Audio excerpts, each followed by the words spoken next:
how to set YouTube Kids parental controls. First things first, you can simply access the parental controls menu from your YouTube Kids application. You simply have to go ahead and open the YouTube Kids application on your device. From there, you can go ahead and then solve the multiplication problem or enter your custom parent passcode. Once you do this, you should be able to select the content age tier and also turn search on or off.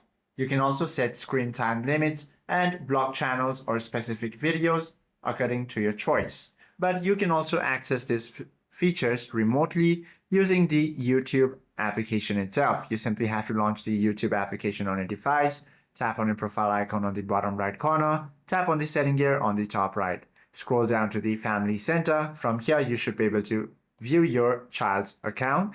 Go ahead and tap on the account itself. From there, you can now access the privacy settings, as well as within this they can watch section, you can set the content restrictions. Hope this video helps you out a lot. If you have any questions or queries, do comment down below.